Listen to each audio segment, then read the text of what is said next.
Minnesota State University Mankato's Dr. Michael Fagan Pan-African Student Leadership Conference and Festival is marking 50 years.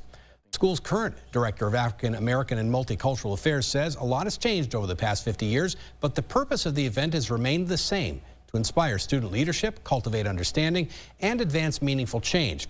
Events included a community march and a variety of panels, including panels that explore the campus relationship with law enforcement, mental health, and the experiences of Black Americans in the African diaspora.